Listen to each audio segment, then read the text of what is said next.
everyone. Welcome to the webinar today, International Full-Time MBA, our MBA through the eyes of our alumni from Rotterdam School of Management, Erasmus University. My name is Carrie, and I'm your host today. Together with me, I'm very happy to have Christine and Ryan. Before we start, let's go through some housekeeping rules. You will be mute, and also your videos will be off. So you probably have questions about the program or the school or living in the Netherlands in general that you may want to check with our speaker. If you have questions, please type it in the Q&A box. And then at the end of the presentation, we will pick up some questions there and then we will address them to the speakers.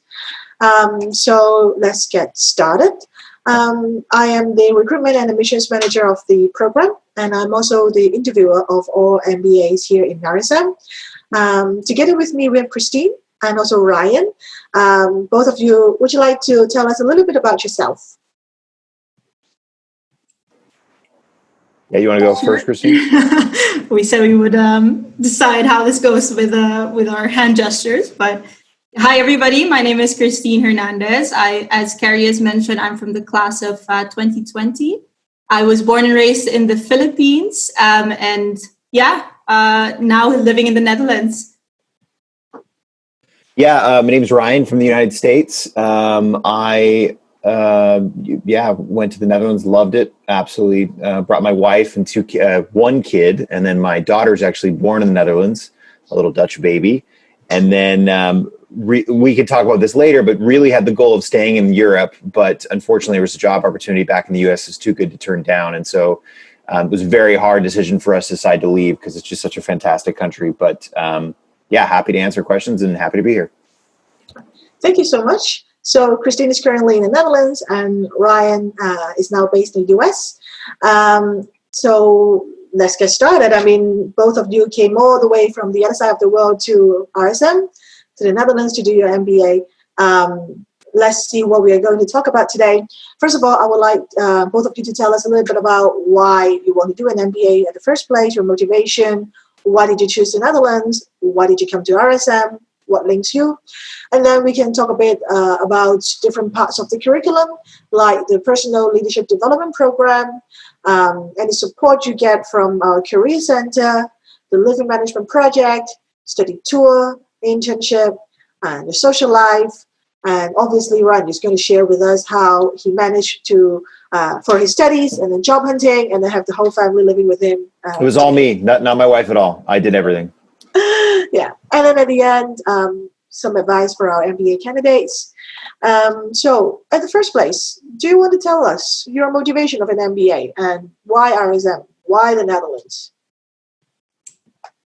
Okay, maybe I can go first. So as I mentioned, I am born and raised in the Philippines. I actually have a background in finance, specifically in accounting. And prior to the MBA, I mostly worked for the Shell Group, doing various roles across the finance function. And during my tenure at Shell, I was assigned to work in the Netherlands for a year. And that's where I discovered the amazing country and the lovely Dutch culture.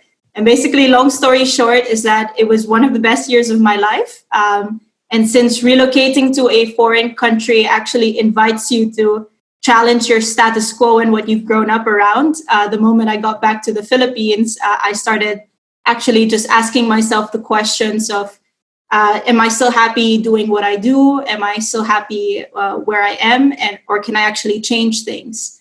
And normally when you start to ask these kinds of questions, which people call, I guess, a quarter life crisis, normally they give the answer of, well, why don't you try an MBA? And for me, actually, that was the absolute perfect answer, that an MBA indeed was kind of what I was looking for, because they do sell it as kind of like your soul searching year, which, to be fair, at the end of it, I can say it was.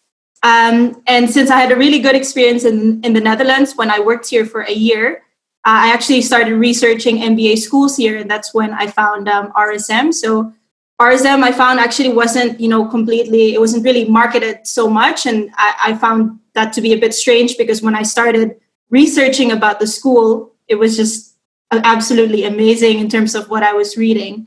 And three things jumped out to me about RSM, which are community, sustainability, and balance. So for the community part of it, I had spoken with an alumni, and I was speaking to her and asking her about her experience in RSM. And basically she had told me that, her experience was really about the people and the people that she had met, both in her cohort and also in the alumni network. So there was really a lot of, exchange going on, and you really felt as if you were at home, even in a foreign place. In terms of sustainability, one of the schools that RSM is one of the schools one of the few schools in Europe, I would say, that really has a focus in terms of sustainability, is trying to really cultivate it in its students. And I think that's a wonderful thing, of course, if we're talking about the future of our planet. And I wanted to make sure that the school that I was going in also had a very balanced look in terms of the world, and not looking at just, profits, and, kind of shaping a different kind of MBA professional in the future. And the last one actually is what I also mentioned, is that about balance. And that's kind of owing to the Dutch culture, I think, where the lives here are very balanced in terms of just work and your personal life. And I think that's also translated into how the school has created the program and making it a very fulfilling and well-rounded program.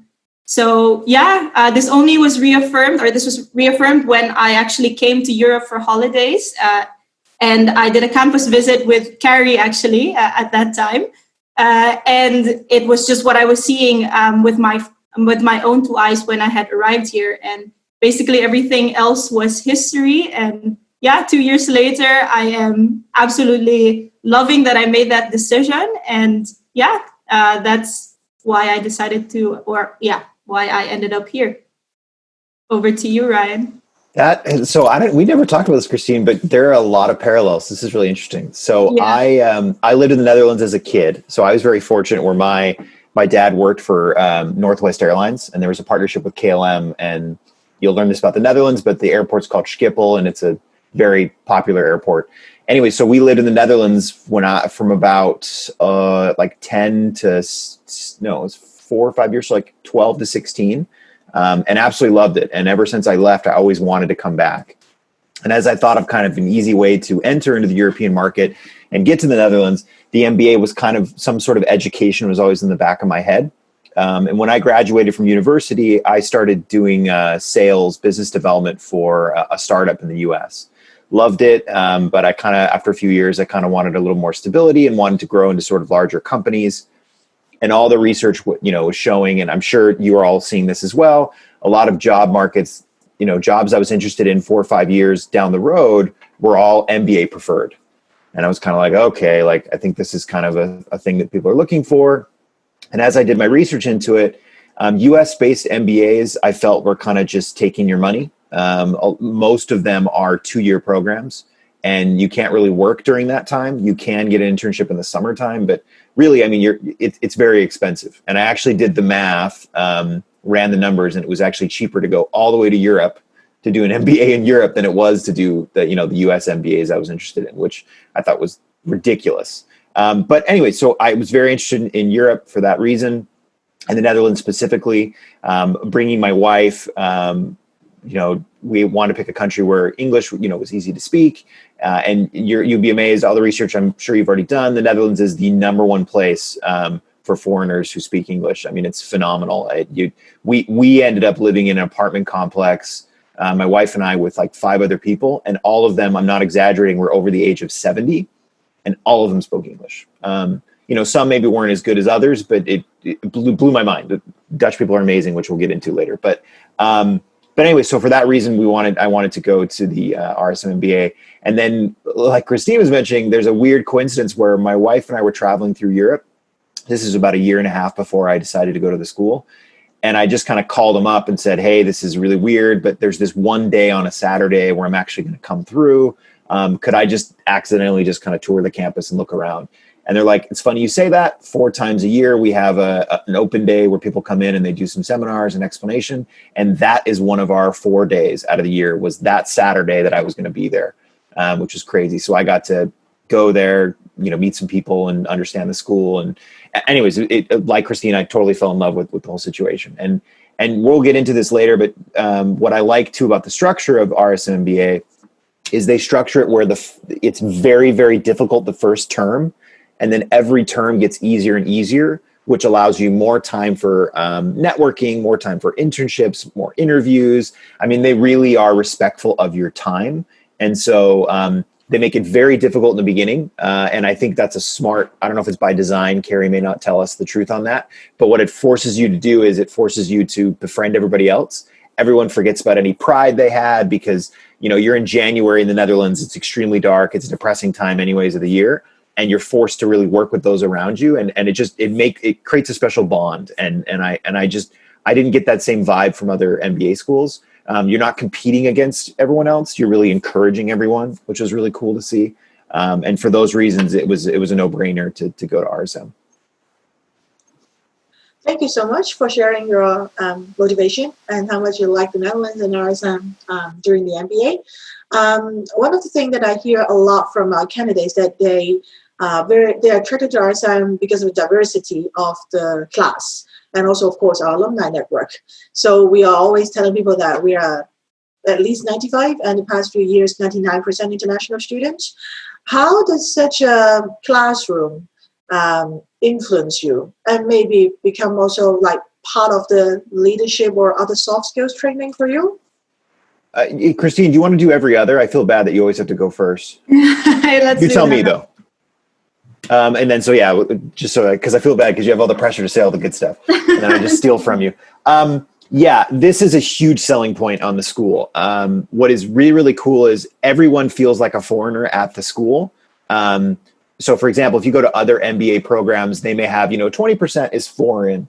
And you always kind of felt like you're put in a corner, like, oh, there's the foreign students or whatever. But everyone is, even the Dutch people that are part of the full-time MBA. For us, we had, I guess you can technically say 2, but we had 1 Dutch person. And even he felt like a foreigner. And it's cool because then you really, you have a much more open mind perspective because you're in a foreign country, you're there to learn, you already kind of are in a mode to learn from others.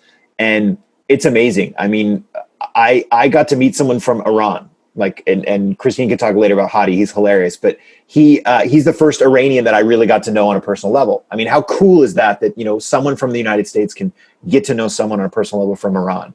And every term they would put you into different groups, like all the MBA programs do.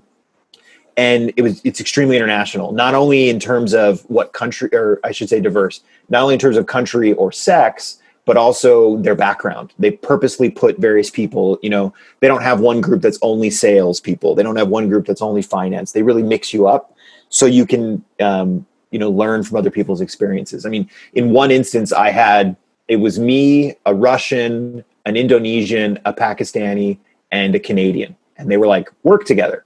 And what an awesome opportunities, as I go into my field and in the future, if I ever get an interview question saying, our business is very international. What kind of experience do you have? It's like, I don't have to give a BS answer. I had to work and learn different cultures and learn the best way to work as a group. And that sort of learning and knowledge is gold for businesses. They're really looking for people that know how to do that. And then lastly, just on the diversity thing, one of the big reasons I want to do an MBA is I wanted to have as much experience as possible.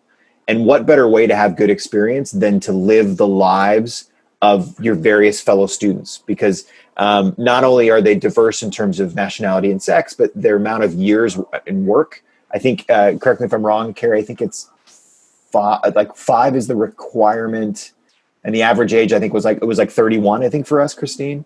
Yeah, usually the average age is between 29, 30, 31. But yeah, a wide range, like someone can be 25, someone can be 40. So it can be very different in your group.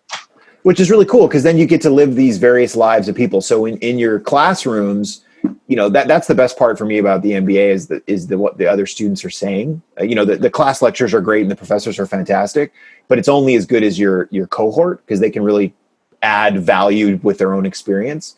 And that's what comes with the diversity of RSM. It's a diversity of nationality, of sex, of background, of years of experience. And that really made it a very fulfilling experience for me. And Christine, do you also want to maybe share with us how the classroom setting or the curriculum helped you maybe with any soft skills development or leadership training? Yeah. Ryan actually gave a very comprehensive answer. Sorry, my internet is a bit unstable, but hopefully it will go through fine.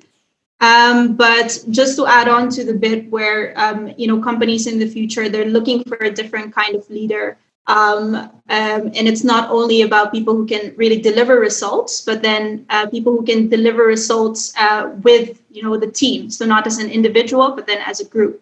And to be able to do that, it's really about trying to understand where each individual is coming from. And I think we don't look at it right away, but then culture plays a lot in terms of these interactions and being able to understand where another person from the other side of the world possibly says, this is an apple differently. It's a very basic example, but, they could be interpreting what you say a very different way. And this kind of experience where you do get to have these conversations in a I wouldn't say it's a completely professional setting. Of course it is, but then you're not really, you're not at work basically, but you're in a place where you can make mistakes and where you can ask these stupid questions and you can just be as open-minded as possible to really understand, okay, what is driving the communication style or the decision-making of another person based on how they view the world. And I think this kind of environment just allows you or enables you to be that open for these kinds of understanding of other people.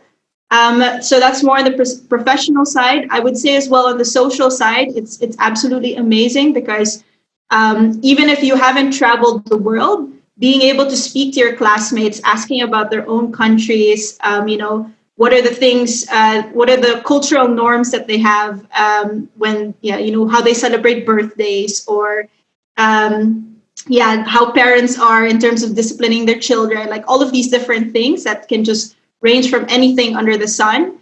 You basically get to travel the world even from just sitting inside a classroom because of the amount of diversity that's there. And I think that's something that is a bit underrated when you come to a place where you have just a lot of different people. It's not just about the professional side, but it's also about just, learning about the experiences that shape people in general. And I think that is one of the things that I absolutely loved about RSM is that, in my group as well, is that I had nobody we were only 2 Filipinos in a class of 137, so it would have been difficult to pair us together. But definitely I had, a lot of, in both my teams, I had about maybe 9 different nationalities that I was exposed to working with and socializing with very intensively. And I think that's also helped me in terms of understanding my coworkers now in the workspace afterwards. Great. So both of you mentioned that the training or the experience of the MBA actually helped you in your future job, like covering your international exposure, the soft skills that you need. Speaking of jobs, I mean, full-time students, you quit your job to do the MBA. And obviously you're thinking, okay, first I need to find a job and I also have to do my career planning. Can you tell us what kind of support you got from maybe the Career Center, from RSM, or different parts of the curriculum or the people that you met during the MBA that helped you in your career planning and also landing the job that you have now? Sure. So I think there's also a part later where we do talk about both the career and the alumni. So for me, I'll cover both. So in terms of the Career Center, definitely, first of all, before even looking at jobs is finding out what exactly do you want to do? What is your ikigai, basically, which is, matching your purpose in life, what you're good at and what you can be paid for. And I think just that's the center of everything, because once you are able to unlock that understanding of yourself, it then basically lays out the path for you in terms of, okay, how am I now going to position myself in the interviews? How am I going to sell myself to these people and tell my story right? And I think that's where the Career Center really comes in and helps you sharpen this image of you that you have built for yourself, that you believe about yourself as well. and that you would be more than happy to basically showcase to the company of your dreams, or that the one that you're chasing after. And I think in terms of, so with a career center, that is definitely what they can provide in terms of support. They have helped me in terms of my CV, sharpening it and making sure that it is fit for purpose for the applications that I was applying for. And also they also provide advice in terms of mock interviews. So definitely, a year, I don't know about you, Ryan, but for me, I had been with Shell for 4 years prior to that. So I had not done, an interview in about 5 years. And so you really get, kind of out of shape and out of the game of like, okay, how do I answer this question? I had completely forgotten the STAR framework where you have to do the situation, task, action, and results. And the thing is, they give you an exercise as well that you have to answer it within, I think 30 seconds was either 30 seconds or a minute or something, that you just have to be very brief with your answer. And those kinds of practice exercises make you realize that, okay, I do have to, ready myself when I throw myself again into that job market to be, in shape to be applying, well for these kinds of roles. And in terms of, finding these opportunities, that's where I say the alumni network was absolutely, just remarkable in terms of how they've supported. Well, in my case, very anecdotal, but they've supported me in terms of the interviews that I've had. I've had countless referrals actually from these alumni that were just really happy to help.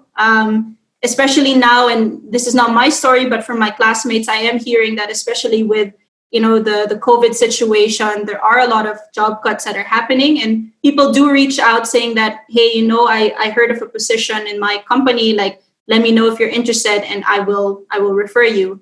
And I think that's where, again, what to Ryan's point earlier, it's a very non-competitive environment where everybody's just happy to help everybody. And I think that's one of the most valuable things I would say about the RSM network, is that you just are there also because people are kind to you, then you want to be kind to other people as well. And in my case, that helped me land my internship and actually helped me land my job at Unilever now. Yeah, just I 100% agree with everything she was mentioning. Just to add to it, the Career Center is fantastic, but you have to take advantage of it. What happens is each of us get one career coach assigned to us, and they are basically they're on a very common level. You pass their offices a lot, and they're there just to help. Coming in for any interview prep, for resume tips. They know that alumni network really well because a lot of those folks have been there for a long time, so they can maybe point you in the right direction. Because sometimes 42,000 alumni can seem really overwhelming.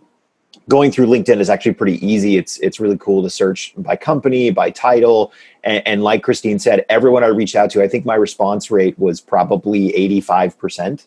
They're very willing people to help out because you really are part of a family when you join the RSM family. And like she said, it's really just about helping everyone, because you have to remember, put yourselves in their shoes. They remember what it's like. I mean, Christine and I have to break it to you, we're not getting paid for this. We knew what it's like. We were students just like you were. So we want to share that same experience. We want to share, here we are sharing what we learned, mistakes we made, things we wish we'd have done better.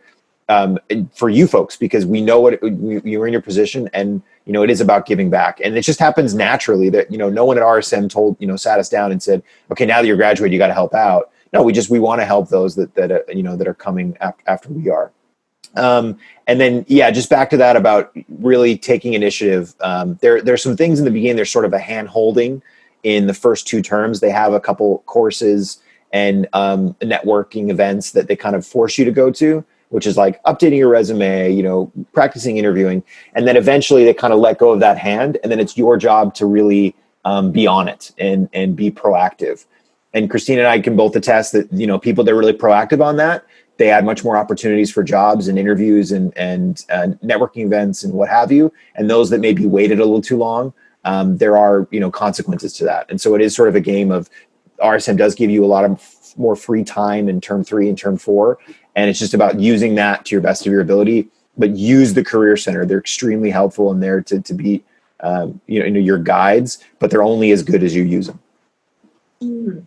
Thank you Are so we much not for being sharing. paid for this? I thought you were getting a commission fee for every student that registers. Just kidding. Sorry, I just wanted to add one more point on the Career Center's help.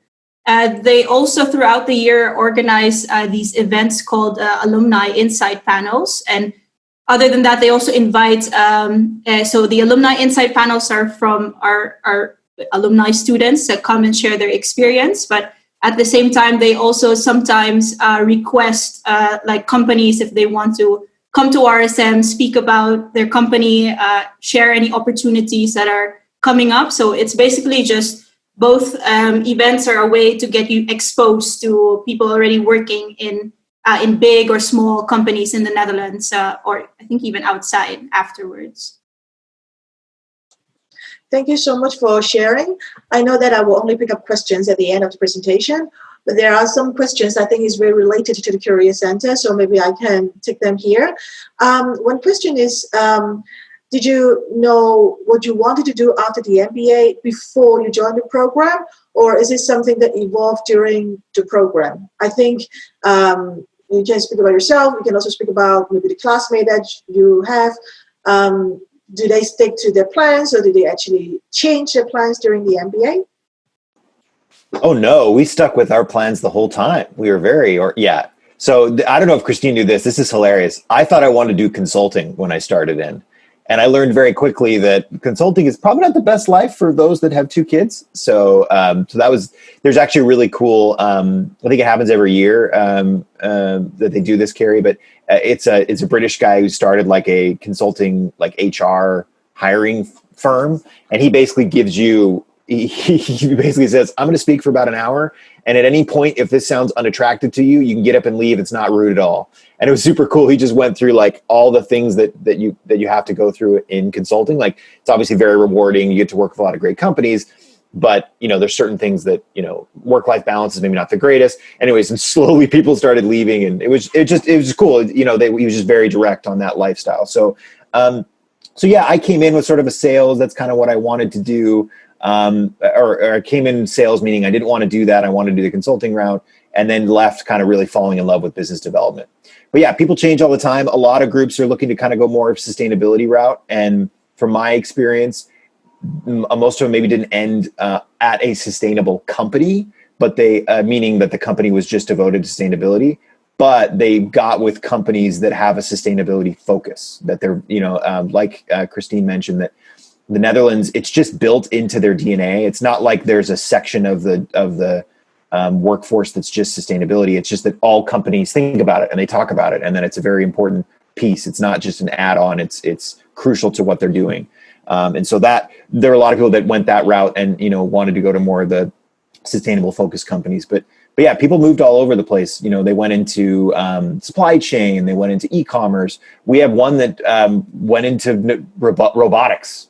She just got a job in Amazon robotics. So it runs, runs the gamut on what people are interested in. But you definitely, if you're coming to the school looking to make a change, I've seen countless of my cohorts that have done that change. It's possible to make that jump. It's possible to work into a different workforce, different company.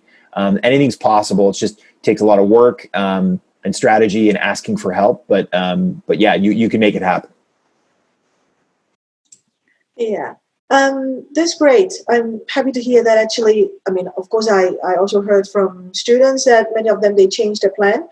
And very often before students start their MBA as the admissions team, we always advise them to have an open mind, because some students, they really have a very solid plan.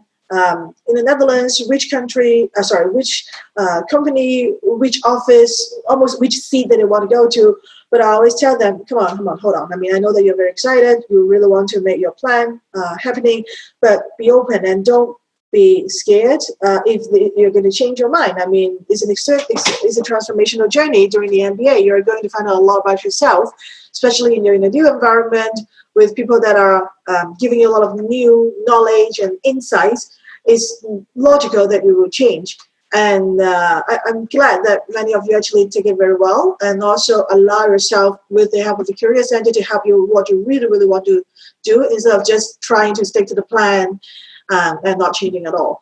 I also have another question. It's about the support. So both of you mentioned something like helping you to change your CV, go to practice interview, etc., and also having company visits like the talks. I have a question here, like some companies, they do case-based interviews. Do you also have this as well during your session or any workshop in MBA? So I can, so I have that experience in terms of my role now in Unilever. So it's actually a consulting role. So I ended up in the job you initially wanted, Ryan, which I had actually, in the question earlier, did I know I was going to end up in a consulting role? No, it was the farthest thing from my mind throughout the year. I actively avoided all of Nicholas's lectures on consulting. That's awesome. I shouldn't be saying this. He might be watching, or he might see the recording. We also had a strategies and consulting club within the Student Association. I never attended anything there. Well, that's a great example, though, because it just because you didn't do certain things doesn't mean that's not possible to move. Exactly. And also to that, I came from finance. I thought throughout the MBA I was going to get into marketing. And now I ended up in supply chain. So really, it's it's a roller coaster. I think you never stop actually asking yourself that question: am I in the right place? And I think that's what the MBA also positions you to do, is that just opens up your mind to all of these possibilities, and basically giving you the confidence and the courage to say that actually I have been exposed to that kind of education during my MBA. I know a little bit about marketing. I know a little bit about supply chain. So I can probably explore it because I'm not withheld from this because of the lack of knowledge or lack of exposure. But on the question about case-based interviews, so with Unilever instances, I think the case-based interviews are mostly for consulting companies. They do what you call case cracking, which is basically there are 4 types where you size the market. So for example, if I say, what is the market of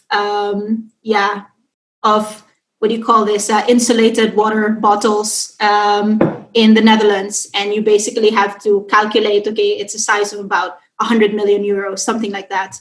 And so you have these kinds of interviews, and they are quite intensive. And the way we practice for that are through Nicholas's consulting classes. So Nicholas is our consultancy professor, kind of, and he basically gives you the framework as to how you answer these questions, because they can range from anything, again, under the sun, whether it's a marketing question or a supply chain question.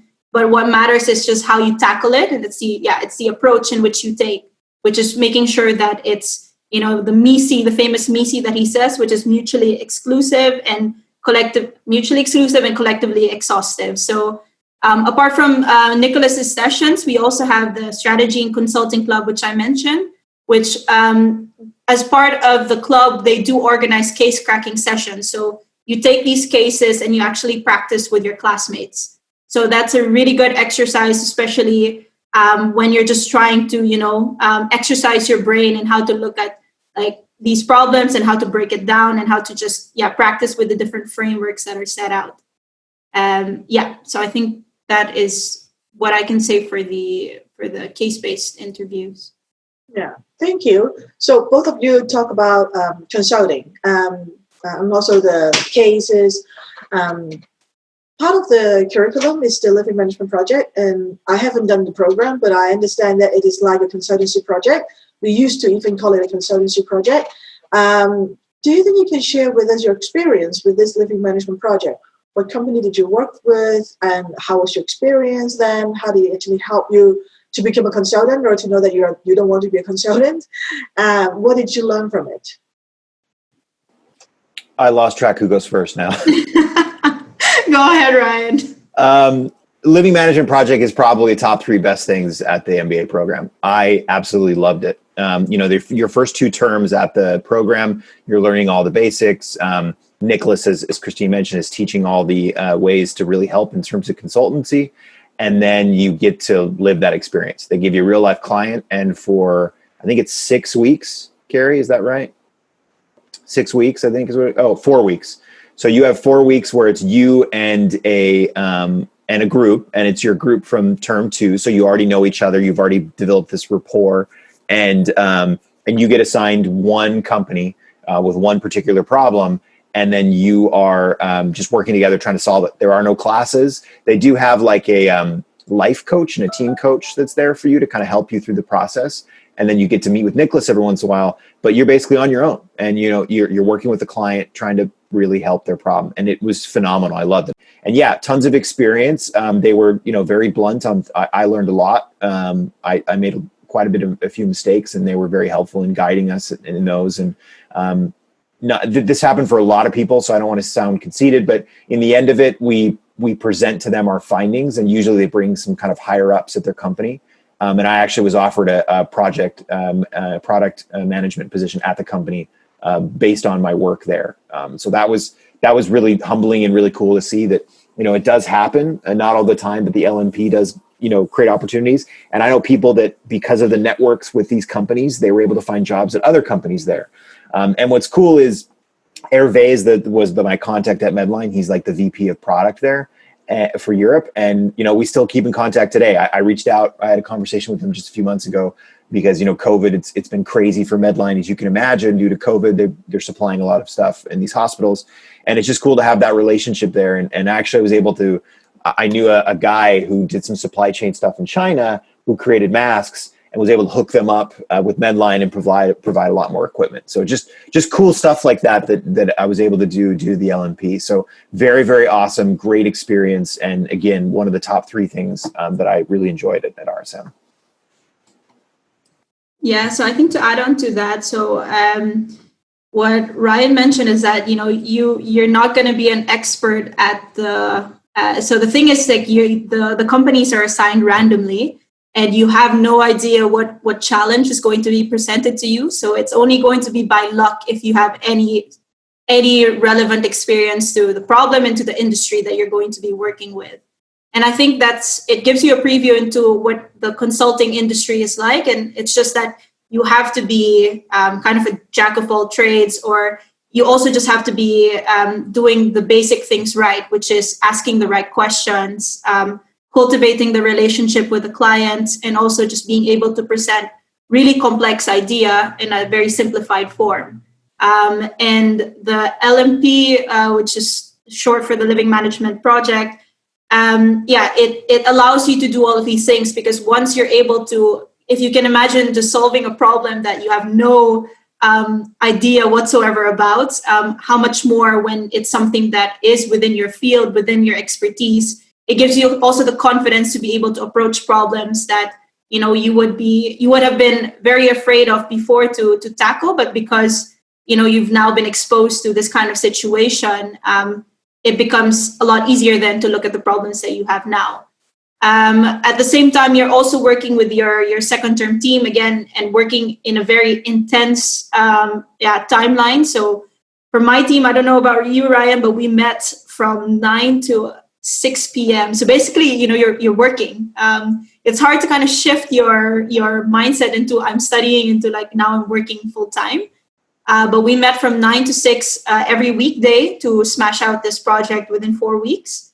And that was also very confronting to be when you would have the projects that you would work on, or the assignments that you would work on with this team in term 2. You would still have, your own time basically throughout the classes, throughout the day, and then you would just have to smash out assignments in like smaller groups and maybe meet from time to time. But this one was the 5 of you in one room for 4 weeks, 9 hours a day, and that can be, really testing in terms of just how you guys work with each other, how you manage like challenges, especially if you have conflicting ideas, if there are 2 ways to approach the problem. It's good marriage prep. If you want to be stuck with your teammates forever. Teach you how to communicate. Yeah, no, exactly. It's Yeah, it really, I think for me, that was the most, that time was when I could really put my social, or not my social, but my soft skills to the test. It's like we had, I'm not gonna sugarcoat it, like we had blowouts in our team, that we had people shouting at each other, walking out of the class or of the breakout room, and basically not talking to each other for maybe 24 hours. But at the end of the day, you have an external client, you have to deliver it. So how do you solve that? And it's a lot of managing relationships, and it's really fun in hindsight. But it's mostly like when you have these kinds of challenging experiences that you learn most, right? So I would agree with Ryan that it's definitely one of my top three, top three moments in the MBA, or parts of the MBA that I would really, that I would encourage. Thank you so much. And an MBA itself is very intense, especially it's a one-year program. You are really like in the pressure cooker. And with a tight deadline, with the case in front of you, real client waiting for you to present, I can understand everyone can be a bit stressed out, but it's also the perfect environment for you to really train on your soft skills, how to really work with different people. It's mirroring the real working situation. You don't get to choose who you work with or what kind of projects, most of us. You don't get to choose when the deadline is. The deadline is here. You work with it. You don't always agree with one another, but there's a Dutch saying that we agree to disagree, which is fine, as long as at the end you find a solution and solve the problem together. So I'm happy that you show that you learn a lot from Living Management Project. Usually after the Living Management Project, which is in term 3, there's a summer holidays. And then at the end of the summer holidays, you go on a trip, which is your study tour. So usually it is for students who are not going for exchange, because in our MBA program, the last term 4, from September to December, you can either go for an exchange, go to another business school, or like most of our students, they stay in the Netherlands and do our electives. And before that, they will go on a study tour. And we do have different destinations for our students to choose from. And every destination is linked with a theme. So on screen, you can see the 9 destinations that we offered last year. Christine, Ryan, do you want to tell us, where did you go? What kind of companies did you visit? What did you do there? I mean, I always get this question from candidates. So what is it about a study tour? Well, to be honest, I haven't been to the study tour. Maybe I should next year. But I always want to know, okay, what do you do in class? What is the difference doing in class overseas and doing class in RSM campus? What kind of companies did you go? I have heard about some really big names, but I want to know what is special. And besides going to class and company visits, what else did you do during the tour? Sure. So for first of all, Carrie, you should definitely go on a study trip when we're able to again. But for me last year, you know why? Because it's always end of August, early September, and I'm always in Asia recruiting and doing interviews. Okay. That's why I didn't have a chance. But yeah, maybe next year. Sorry, Christine, please go on. No, so I went to Costa Rica actually last year, which the funny story here was that I actually had signed up for LA and I think Estonia. So the way this works is that there are only limited slots per study trip, and if you aren't, and the way they do it is it's not a first come first serve, but then there's kind of a random picking if it exceeds or if there are too many people registering to a certain class. And my first 2 choices were LA and Estonia, and I didn't really have a third choice. But then I had not made it to both LA and Estonia, and at that point I was just like, okay, this is such a sad experience. But then I said, okay, Costa Rica looks interesting. When else am I going to go to Costa Rica?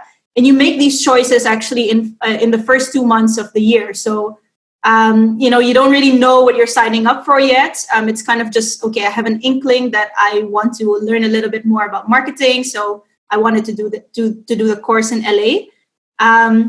But then throughout the year, I actually took a particular interest in sustainability, even stronger than before. And so when I went to Costa Rica, I I was kind of kicking my term one self, saying like, Christine, you shouldn't have been ranting so much about not getting your first two choices, because I was absolutely, I loved what happened to me in that sense that, everything happens for a reason was totally that case. But when I went to Costa Rica, basically, there are a few days before the study trip. Since it's after holidays, you can actually travel to the places beforehand, experience a little bit of the culture, and then kind of transition into the classroom setting.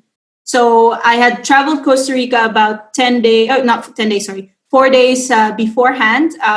Got to travel around, going to La Fortuna and the coastline as well. And, being exposed to just how the tourism was, how basically the country kind of ran.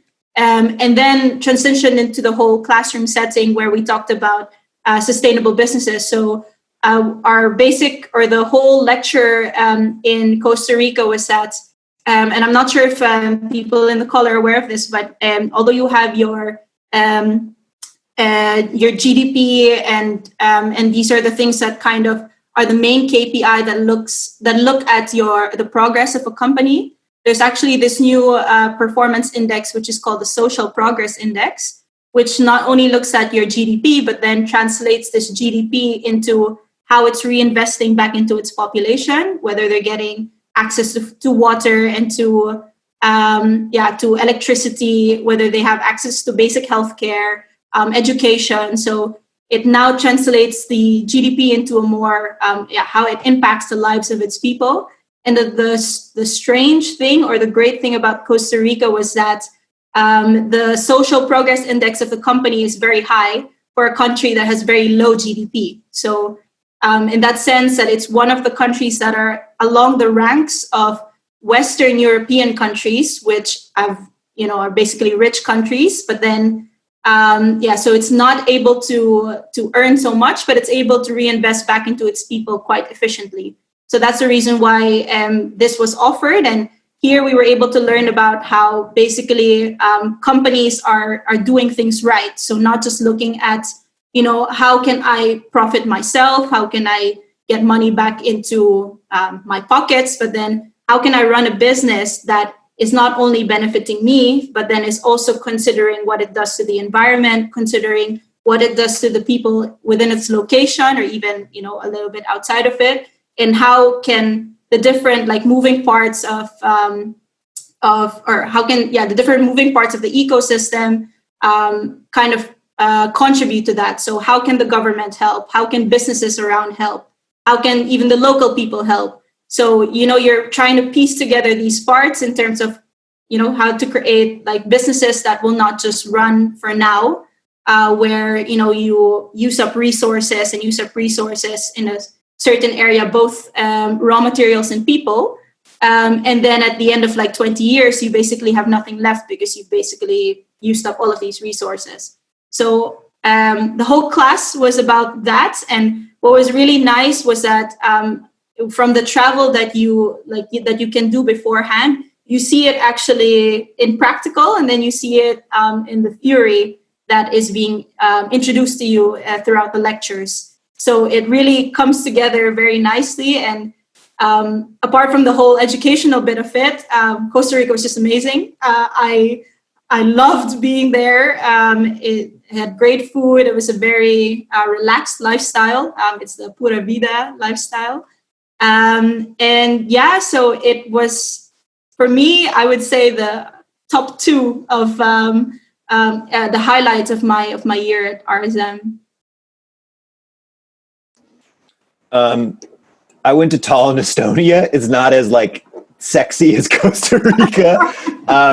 So a real quick note on Christine and her integrity. So she was president of the student body, and she mentioned the randomization, trying to figure out where everyone's going to go. I don't know if you remember this, Christine, but you were in the room doing the randomization, and I wasn't on the Estonia list the second time. We had to run it a couple times, and you ran it, and you saw that you were not on that list, and I got to get on that list, and you didn't. And I was very impressed that, if I were you, they'd be tempted to be let's run it one more time, the randomization, just to be sure.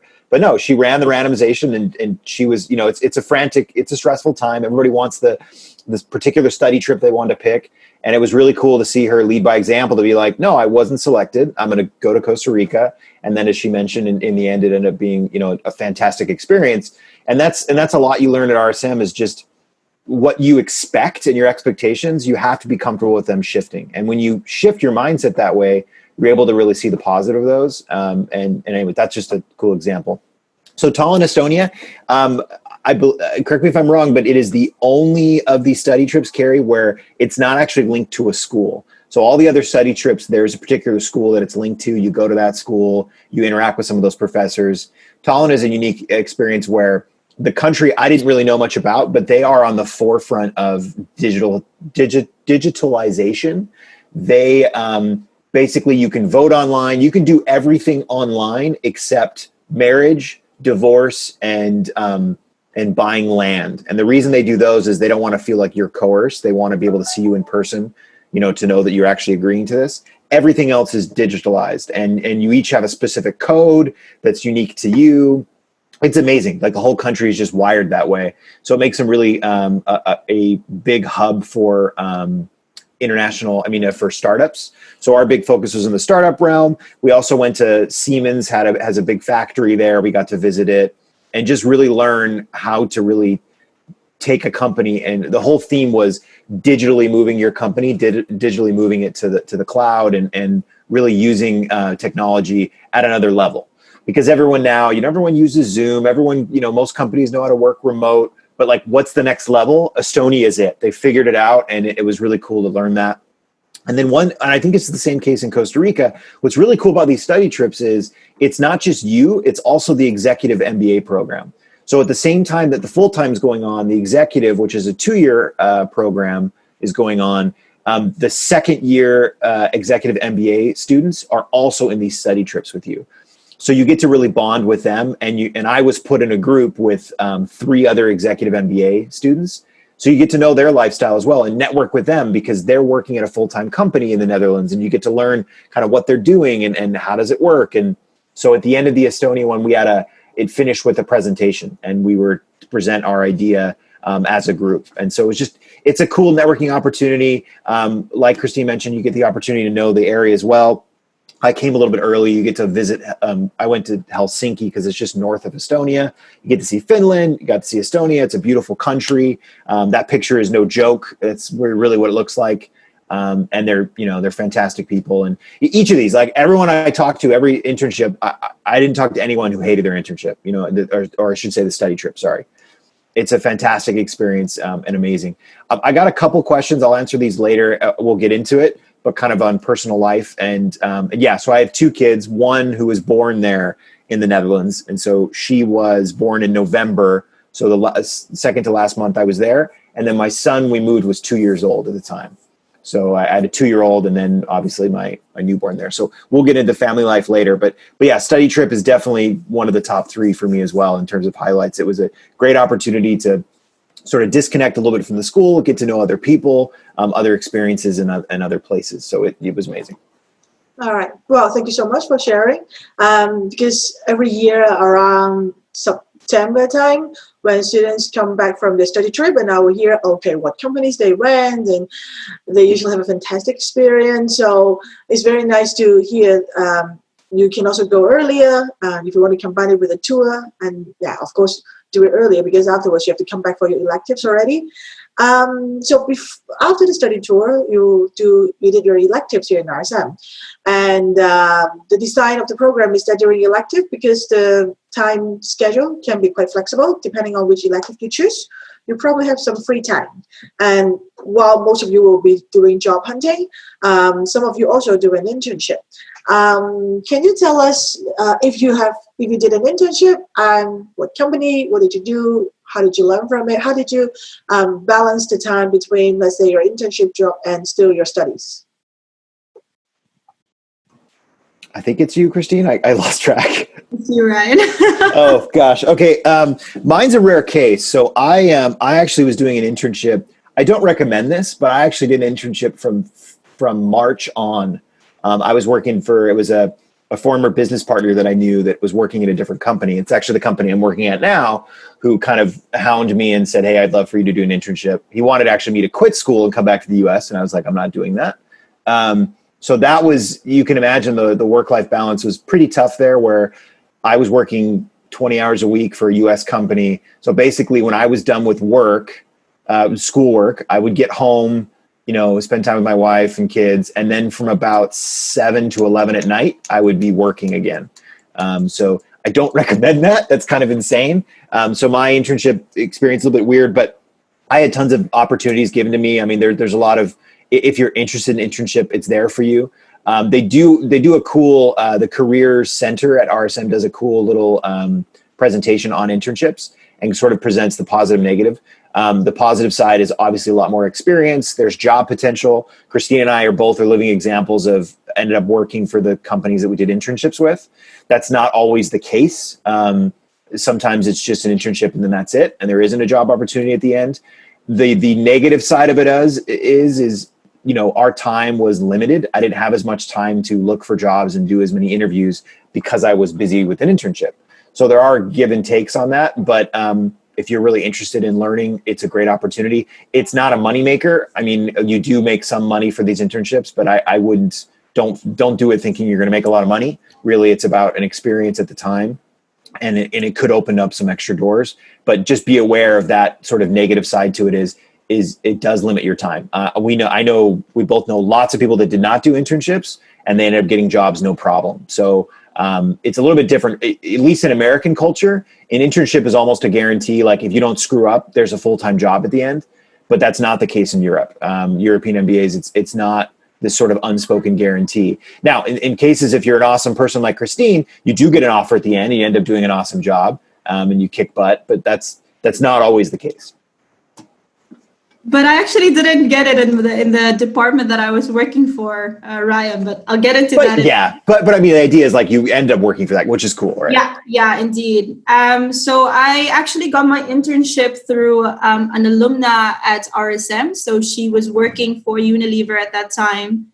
And she knew of a position which was coming open, and they said that they were looking for an intern, and they wanted it to be somebody who had already previous work experience. So it fit kind of the criteria of an MBA profile. So for me, I would say also that in terms of my whole MBA experience, it was internship experience. It was a little bit different from what my other classmates who were also doing internships at Unilever were experiencing, in the sense that I did get, I feel, a bit more senior responsibilities. And so I did thoroughly enjoy it a little bit more.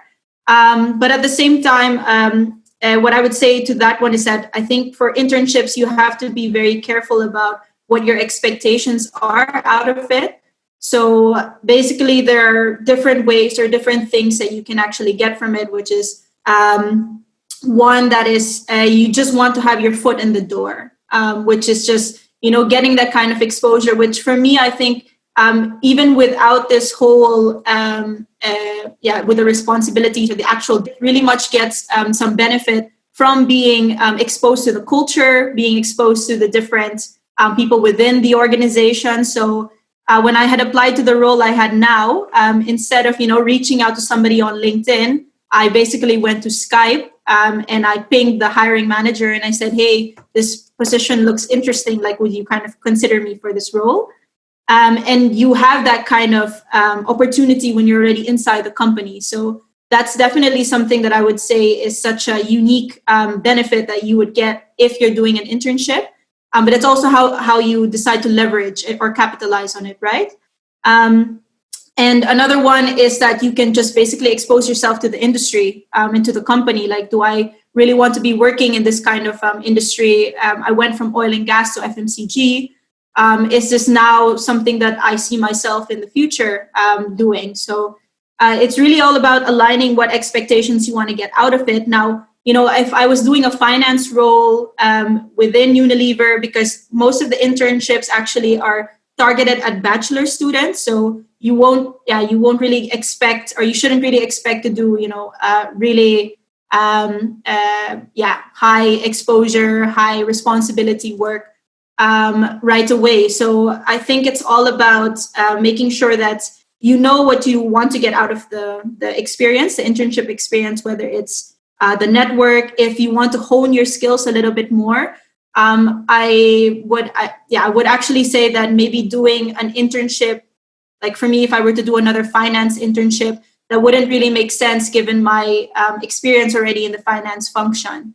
So I think, in that sense, you have to be very careful as well, because it does take a lot of time. So if you're doing your electives and also balancing your internship on the side, which you can do by, just managing how you or when you take your electives. So I did most of mine on the weekends because you have that opportunity to take it on Friday evenings and Saturday whole day every 2 weeks. And also you can align it with your line manager. Some of them are really flexible. But it does take a lot of, emotional and mental and physical energy out of the last 3 months of your MBA program. So I would say weigh your options. If you are looking to kind of develop or hone your skills more in already your chosen function, there might be other opportunities actually for that than doing a full-time internship. So it was a great experience for me, but as Ryan mentioned, that there are a lot of people in our class that didn't have the same kind of flowery experience, so to speak. But yeah, so I will say it's a case-to-case basis, but definitely if you wanted to, it can work out wonderfully. Thank you so much. Throughout the conversation, I think balancing among different responsibility, roles, and time management is something that is really the key of the success, how much you can benefit from the program. I don't think our students, they just study and study. I mean, sometimes when I see their social media, I see that they have a lot of fun as well. So and I always hear that they still have the social life. Can you share with us, how did you find time for your social life, and what kind of activities are there during the program, on campus or outside school time? Christine, you are the president of the Student Association. Maybe you can also tell us a little bit about different kind of clubs and activities. And Robert, you can tell us later on, how is it for family men, family life balancing? Christine, I don't know. I don't see you. I think, oh, she's back. Okay. Hi, sorry. So I don't know, Christine, if you heard us just now. I was saying that maybe if both of you can share with us a bit about your social life, and you are the president of the Student Association. Maybe you can tell us a little bit about different activities that students do on campus and outside campus. And Ryan later on can tell us also more about with the family. How do you deal with the time management? So in the social life bit, I would say actually that's my top one. Highlights of the MBA. I don't even know how to describe it, but it was an amazing experience with my classmates. I think the vibe was just it was just very relaxed, and everybody was just kind of there to have a good time, just to learn from one another, just to be in this foreign country and be there together as well. You would have basically some nights where somebody would just ask, do you want to come over for dinner and cook something from their local cuisine? Or just go, what we did as well is that whenever somebody had a birthday, they would just invite to go to a bar, and everybody would just come and drink together and celebrate. We had also the activities such as MBAT, which is the picture here in the middle, not of our class, but, kind of the same, it represents it quite well that you just, you're in Paris, you guys are all taking 4 days out of your study period to just play sports with other schools. And, there's something about having a common enemy that just brings people together. I think it's called a primal pack or something. I don't know. But then basically, we were there. I think we had the most number of attendees to an MBAT in RSM MBA history, which is really, really cool because you were 120 people, all in orange, very, very bright orange. Just cheering on each other, cheering each other on, and then just like having a good time. And I think throughout the year, it was just really that kind of vibe and that kind of experience that you were just really enjoying as well as learning. And that for me was like it was a ride of a lifetime in that sense. In terms of the student association, so it was indeed quite a challenging year to be the president. There's a lot of things that you then have to juggle aside from, trying to find a job and also the academics, and then now trying to also lead a team that would be able to provide both career and social activities to the class. But at the same time, it was another way just to be able to work with my classmates and to be able to create these kinds of experiences for the rest of the cohort. So we were a team of about 35 people. You can see the clubs that we had last year. And basically there were different people that were leading the charge in terms of creating activities for these clubs. It was as part of the essay, it was a way for you to be able to practice your leadership skills, practice also your organizational and project management skills. And at the same time, you do get exposed to a wider network, I think, if you're able to capitalize again on those opportunities, because you do organize events with companies, and you can reach out to these companies as part of the essay. And basically just enrich the whole experience of the entire cohort. Great, thank you. And I understand that Ryan has his family with him during his MBA, also doing an internship. So do you want to share with us how is it, the difference? We do have students every year coming with a spouse and also children, maybe the cats as well. So do you want to share with us a different side of the social life? Yeah, just one quick thing on the Student Association real quick. Sorry, if you go back for just a second. I actually did the sailing club. They do a sailing trip every year, whether it be Italy or Greece. The year I went, it was Italy. And that was like a baby moon for me and my wife. Highly recommend it. It was awesome. You basically go for a week during the break, and you're just sailing. And we basically, one of the islands is a volcano, and it erupted. And you got to see like lava coming out while you're sitting on a sailboat. It was amazing. So highly recommend that. And another one that I think, if I'm missing, is not there is we put on a Tedx event every year for. I didn't put in here because it was an activity, so I didn't put it in the student association. But Tedx and some competitions. For example, we host private equity competition. I haven't put it on the list yet, but please tell us what. I forget. So what was Leon president of then, Christine? Him and Anna? The Tedx event. Or events, something. Anyways, so I was part of that. My job was picking our speakers for the TEDx event that happened in October, and that was super fun to network and figure out who's going to speak at this TEDx event. It's filmed, it's on TEDx, like it's a legitimate thing that we put on, and that's a lot of fun as well. Anyways, I just want to mention those two. So family life, I've got a picture of my family here, so you can see them. But there they are. So that's my son, Ollie. So he was 2 years old. And then that's Robin. She was actually born in the Netherlands, November 2019, towards the end. And then that's my wife, and that's me. But anyways, for our family, it obviously was a big ask to have my wife, move with us there. But there are a lot of opportunities. In our particular situation, my wife didn't work, so we didn't have to do daycare or school because our son was younger. But there are instances where spouses came and the spouses worked, or they had different, teaching opportunities or whatever it may be, activities. There's all kinds of cool stuff to do. There was we created a WhatsApp group for those that had kids. And so we did a lot of activities through that. There's great daycare and school opportunities. Most people that I knew that actually had kids that were old enough, they kind of just dropped them in Dutch school and the kids learned Dutch. It seems kind of daunting and scary now, but the kids pick it up really, really quickly, which was really impressive.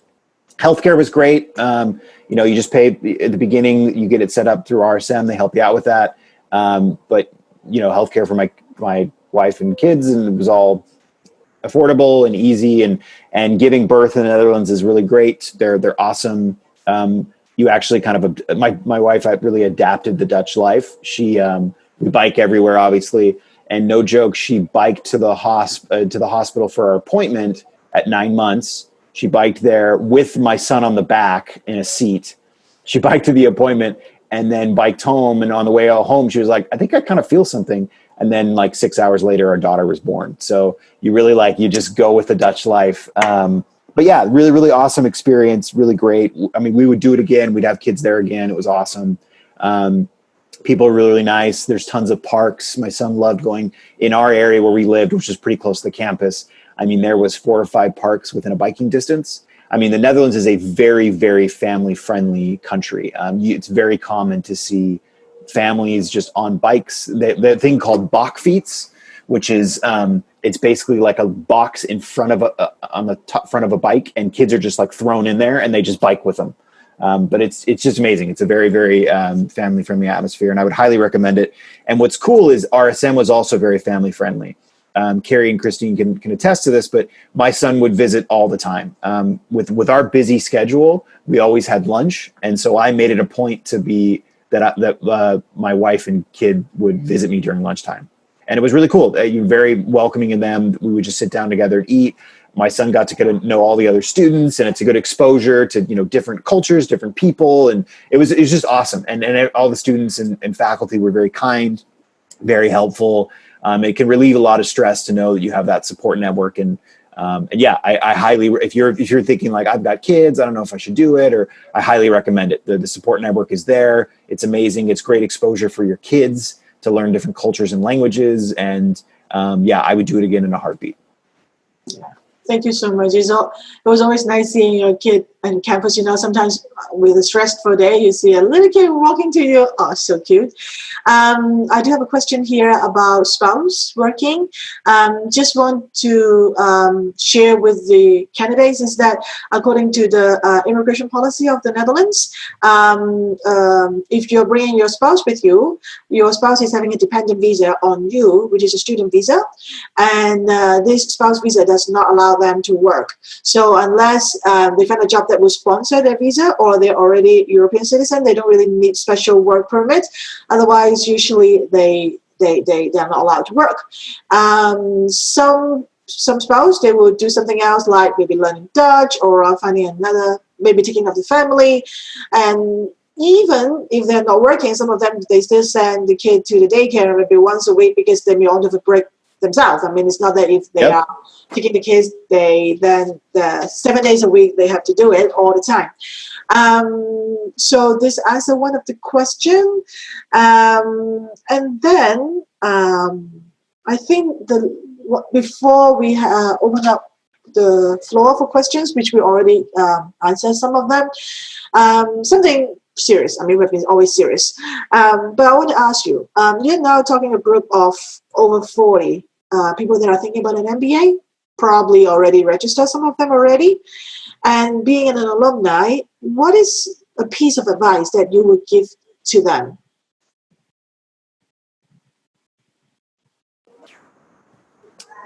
I think I'm first. Okay, good. I've been bad at this. I would say it's the advice in just general in life is take advantage of the opportunities presented to you. Those that I really admire from the MBA program are people that really took advantage of the opportunities, went above and beyond, and like their life is a living example of when you take advantage of those opportunities and work really hard, you will have success. It's very stressful. It's very scary. It's a big commitment. You are quitting your job. You are moving to a foreign country. And your gamble is that after a year, I will have some extra skills and marketing ability to market myself to find a job that'll better my life and the life of my family or whatever your situation may be. And that's scary. But I will say that myself and those that took the jump and decided to do that program in a foreign country and work and figure it out, if you take advantage of all of the stuff that was talked about, you will be fine. You may not get the job that you particularly wanted at first, or maybe you didn't think that you were going to go into certain fields, but I can say with 100% assurance that it's going to be hard. It's going to be tough. But if you take advantage of those opportunities, great things will open up to you that you didn't even expect. I mean, I did not expect to be where I am now. I would not be where I am right now without the help of people like Carrie and Aki and Brandon and everyone over at RSM on the faculty side, all the students, all the inspiration, the lessons I've learned. But that's because I came with an open mind and I really tried to work hard to achieve that. And I will say, my last little note too is a couple of you have already been doing this, but feel free to add me on LinkedIn. If you have further questions, I'm happy to answer them. Christine can attest this, but I'm obsessed with networking. It is like one of my favorite things ever is just to network.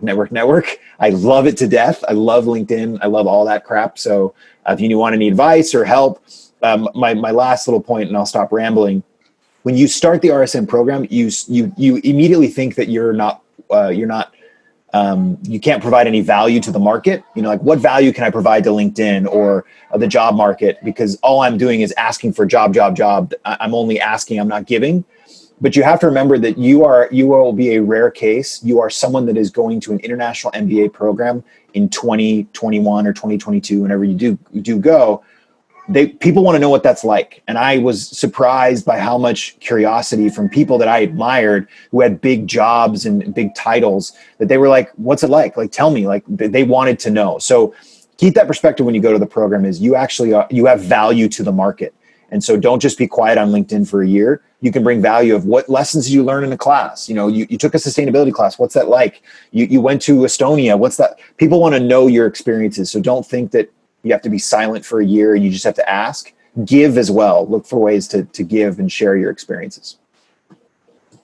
Just to let everyone know, Ryan is very humble when saying about LinkedIn. He actually made a video of every students and made them together and posted on LinkedIn. It was fantastic seeing how he helped the group of his classmates to promote themselves, to market themselves through LinkedIn. He's definitely the king of networking and LinkedIn in our class. How about you, Christine? I'm yet to do that, Ryan. Yeah, no, but that's definitely, I think it helped gain a lot of exposure for our classmates last year, because I think Ryan's post would average maybe about 5,000 views. If I'm not mistaken, one of my classmates said that she got like 13,000 views on one of the videos, and people were viewing her profile like almost every day. And it's not something that is, it's something that was basically free to do on the platform. But then Ryan really invested some time to, take videos of our classmates, write the LinkedIn write-up. You were always the first post that would pop up on my LinkedIn page, Ryan. I apologize. Yeah. And it was basically something that he just did for, for our other classmates, which was, really, I would still, I think that it's still great. Like it's one of the most amazing things also that I saw last year in terms of just helping out each other in terms of what we wanted to get out of this program. And for me, I think the piece of advice I would give is really just to come in with an open mind, having an open mind in terms of just, what your classmates are going to say, what they're trying to share from their perspective. From an academic side, the things that you learned, you might have to relearn them again in a different way. And also, I think keeping an open mind with yourself. So as we mentioned earlier, is you come into it thinking that you want one thing, but at the end of it, it can be something that's completely 180. And if you're not going to be receptive to these kinds of changes, you might miss out on something that's really good for you. And so I think, coming into the program, coming into the country and just having this kind of base zero setting and saying like, okay, I'll just welcome all of these experiences. So like an example I could give is that if I really pushed hard for that talent and that, and I'm so surprised you still remember it, Ryan. That's amazing. Oh yeah, I remember it. Yeah. But at that time, I was really depressed, and I said that how could I be kicked out of my top two choices? But at that point, I said, but that's how it is. It is what it is, and let's just adjust and see how things move going forward. And I had the biggest surprise of my life when I went to Costa Rica, and it was just absolutely amazing as well. Not to say that, the other experiences wouldn't have been great, but I think for me, this was more of the better fit. When for all of the hopeful applicants and also the ones who are already in the program, coming into this and just taking it all in, and just letting it all just let it all decide for itself, and don't be too strict with what you have beforehand. I think that's definitely something that I hope will enrich the experience even more. Thank you so much. And I agree totally with you. Having an open mind is really important to make this journey exciting and beneficial. Having an open mind, I don't think it's only about understanding that people are different in terms of their culture, the way they work, how they speak, their understanding of a 3 o'clock meeting. Is it 3 or 3:15? It's not only about that, but it's also about when people give you feedback. I mean, I understand that during the program, you also give feedback to your classmates. Or actually, you get feedback from not just your classmates, but your coach, basically almost everyone in the building. And having an open mind is also just to think, okay, is it a feedback? Is it a piece of advice that I should take? Or even when you're having a conflict with someone, having an open mind to understand how the other people think. I think this will help you a lot to prepare yourself in your leadership development and how you can actually work in a global environment after the MBA. Thank you so much for sharing this with us. We are going to take some more questions from the floor. So if you have any questions, or the participants, please type in the Q&A box. We took some already, and then we will go on. I understand that we have a bit overrun than the time that we allocated. So if anyone, participants, not you, Ryan or Christine. If anyone of the participants... See ya, bye. I'll see you later. Need to go, feel free. We won't feel bad about it. But of course, you're very welcome to stay. So a couple of questions. This one came in at the very beginning of the presentation already. What kind of experience influenced you the most during the full-time MBA program? About the study, about research, internship, etc. We have talked about different parts of the curriculum already. So if you would say the major highlight of your MBA, what would it be?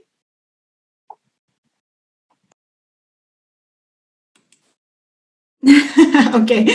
I think for me, it was definitely the study trip to Costa Rica. I think that's where a fire in me was ignited in terms of really wanting to pursue sustainable businesses in my life. So prior to coming to the Netherlands, I really thought that I would, permanently stay here because I was kind of questioning, okay, do I actually want to stay in the Philippines? It's a hard life. There's a lot of traffic.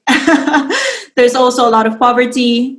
So to be faced with that reality every day is very difficult as well. And I was thinking, okay, kind of selfishly as well, that, okay, if I move to another country, it would be a better life for me. But then in this sustainable business lecture, you got to see how a country was able to actually turn these kinds of challenges into opportunities. And for me, that actually made me confront this whole purpose in life and think more along the lines of, okay, if I really want to make a change in the world, it doesn't seem like it's going to be a big impact if I start in the Netherlands, which is already quite well off, but that there's opportunity back home to do something and to do something great. And the learnings from that, because Costa Rica is also very similar to the Philippines in a sense that it's a tropical country.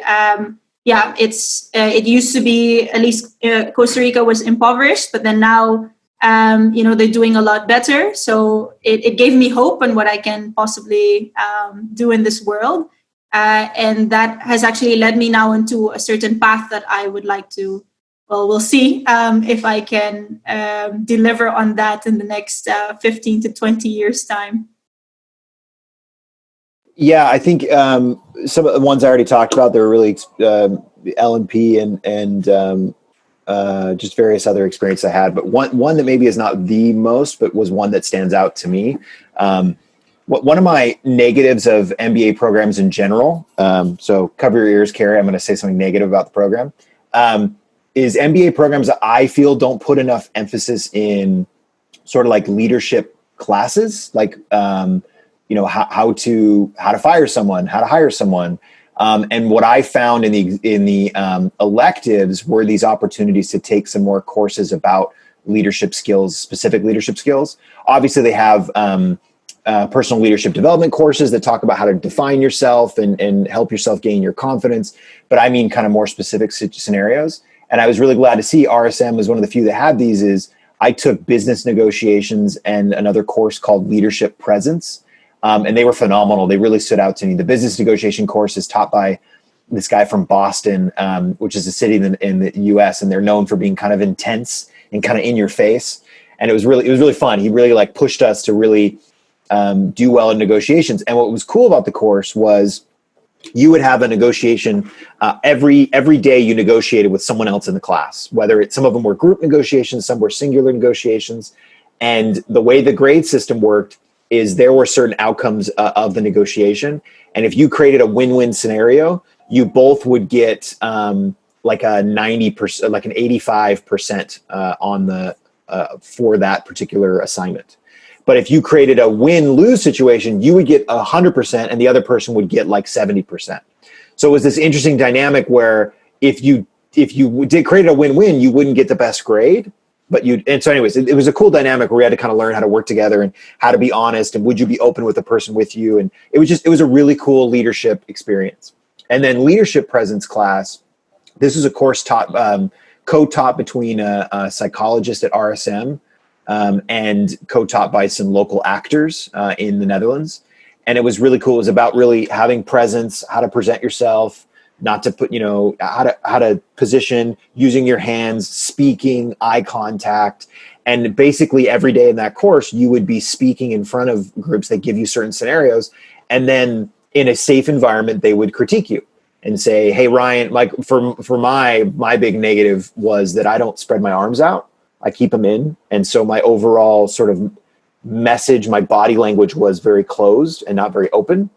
And I think I do that because I don't want to show pit stains. I don't know why, but anyways, it was cool where I was able to learn what are my weaknesses and how to strengthen them. And so if you take that leap, there are some cool experiences that really put you out of your comfort zone. And if you have that open mind that Christine was talking about, you could really learn to develop yourself and be better. And that definitely those electives to me really stood out as ways to learn how to be better.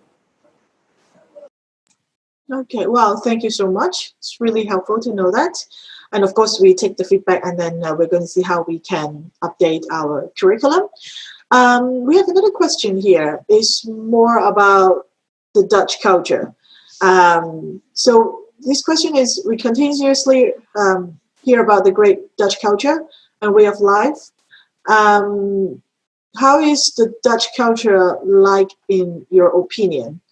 I mean, I know it can be a very mixed discussion from many different aspects, but how do you feel with the Dutch? Paracetamol, Christine. Take some paracetamol. Oh, yeah. Oh, when you're dying of appendicitis. The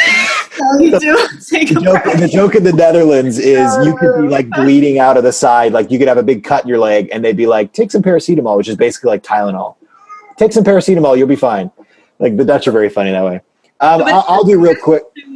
How relaxed it is here. And they don't take things as, I think, how do I call it? They're not quick to react on certain things. So it's a very kind of just, I wouldn't say bland approach to life, but then it's practical, a very practical approach to things that, if it can you might be overreacting with your sickness. If it doesn't get solved by a paracetamol, then we'll do something about it. But then that, comes through actually in a lot of things as well. Sorry, Ryan, you were supposed to say something. So just real quick, you're going to be able to talk more about the business setting than I will. So some of the negative out the door, Dutch food sucks. their pastries and bread are amazing, but they don't really have food. They have they have a thing where you can only eat like one hot meal a day. There's like weird culture things. But what's cool is they have a lot of, it's very international. So you could find really good food groups from all over the place. There's really good Indonesian food there. There's really good Indian food, like all these cool places. So that's sort of the joke everyone says is Dutch food sucks. But yeah, the culture, they're very accepting of other people. They're very open. They are direct. So for maybe cultures that aren't as used to that, they can seem sort of abrasive, but they don't mean that in a bad way. They're just direct people, which I appreciate. And then what's really cool is they have respect. They aren't really, this may be a challenge for some, maybe in some Asian cultures that come, because they don't have the same sort of respect for authority in the sense of, if you are the boss, they're not just going to do what you say because you said to do it. They really are about a community where it doesn't matter. You could be the secretary of a company, but if you have a good idea, they'll listen to you on it. And that's a really cool dynamic. And Christine could talk more because she works in that environment. But from my experience, I saw that it really isn't like, well, you're young, you don't know anything. They really are open to be like, well, let's learn from each other and we can figure this thing out. And that comes to their open-mindedness. And yeah, they're just really nice people. Anytime you ask for help, they'll help. I never felt like I was never treated rudely. I never felt that, that they didn't want me there. I never got any attitude. They're very, very welcoming. Yeah. So in terms of the workplace, so what you mentioned as well, Ryan, I had first worked in the Netherlands when I was 22 years old. And basically people here actually start working at 26. So I was way below even the entry level age average. And I was in meetings with people who were just 2 or 3 times my age, considering it was oil and gas, so you had also a lot of more older people in the room. But it never was a hindrance for me in terms of being able to convey my opinion, being able to be heard by my colleagues, because they understand that once you're in the workplace, once you're holding a certain position within the company, then the company trusts you to be able to deliver on that, regardless of your age, race, whatnot. So the diversity also just comes into the workplace in terms of the understanding of the people. And I think even until now, it's something that I really cherish. I mean, this is why I actually came back in the first place, because in terms of the work-life balance, it is true. I wouldn't say so in terms of the consulting role I am now, but that's team specific and role specific. But in terms of, I think, in the general, so I'll speak from my experience when I was working here before. It is very much, you log off at 5 or 6 o'clock.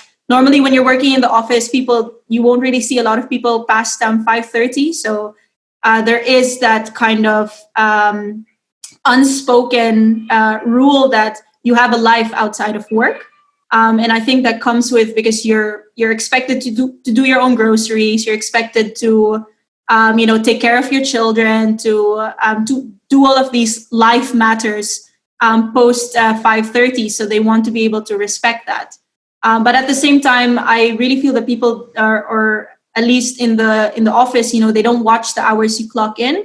But it's really a matter of like focusing on your delivery. And that's one thing that's as mentioned, like coming from an Asian culture, it's not something that we see very often. So it's a nice actually change to your working style. And it's a different kind of working style, which is nice to adopt for myself. Yeah. Real quick, sorry, Christine, you should recommend that book. Is it Culture Map that you recommended? It's excellent. I have it here. Yes. I have it downstairs. Christine recommended it. It's taught. It was a professor at the MBA school in Paris who writes about. Basically, she did extensive study into various cultures and how they deal with leadership, how they deal with communication, and it was a big eye opener for me. And that was actually one of the first things Christine said on like our MBA RSM chat when we were all kind of figuring out who's who. She recommended that, and I loved it. It's an excellent book. I can send it to Carrie, who maybe Culture Map, isn't that what it's called? Post it here. The Culture Map. Yeah. By Erin Meyer. Great book, and she's very interesting professor too. Great experience in the European MBA field. Great. Well, I totally agree with the work-life balance. I mean, I also come from an Asian background and I used to work in banks. So imagine a 12 hours work day was a very normal thing for me.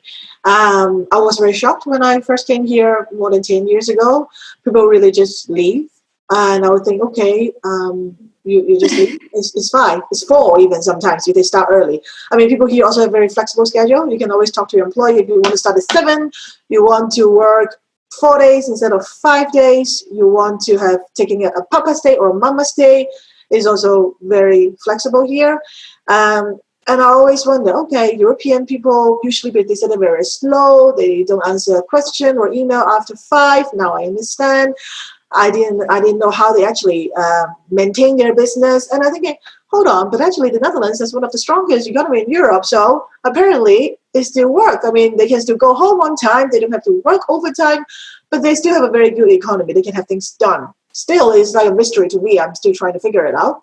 But it's definitely something I really appreciate, and it gives people time for themselves. I do now believe that work is not the only thing in your life. You can take care of your family, do some sports to take care of yourself. Some people, they start some small project themselves, and it turns out later on it can become a startup, even their own business. So I really appreciate it. And I think in different stage of your life, you need different things. And at some point when you have more responsibility in your life, having time yourself, you can always take the time to do your own thing. It's really important. And don't forget, people are always going on holidays during summertime. They can take 5 weeks, 6 weeks off during summer or during Christmas. It was amazing. I in the past, I would think, okay, 2 weeks holidays, it was probably not allowed by my boss in the past. And here, they can do it. And then they can still have a very good transition with the job, with the colleagues. They really cover each other. People here are very collaborative. I think the Dutch are very much working with one another. I'm not saying, I mean, politics are everywhere in the world. But in the office here in the Netherlands, I haven't experienced so much to the point that will make people very stressed or heard the stories that is so bad. So this is something I really enjoy. Thank you so much. And thank you so much, first of all, to our speaker, Ryan and Christine. Fantastic sharing experience. I really enjoy hearing your story. And also thank you for all the participants here who stayed with us for more than 1.5 hours. We have recorded the session, so in maybe a week or so, we're going to send you the recordings. If you have any questions, further questions, if you want to connect with us through LinkedIn, feel free. If you want to know whether you're eligible to the program, you can always do a CV assessment with us. If you want to have a conversation with us, maybe a call, maybe with the admissions team, to see if it's a good fit, if the MBA is something, the tool for you, we give you a very honest answer. We give you a very direct answer, yes, MBA can help, or no, maybe paracetamol can help. So feel free to connect us. We can have a session, and we'll have more webinars coming, so stay tuned.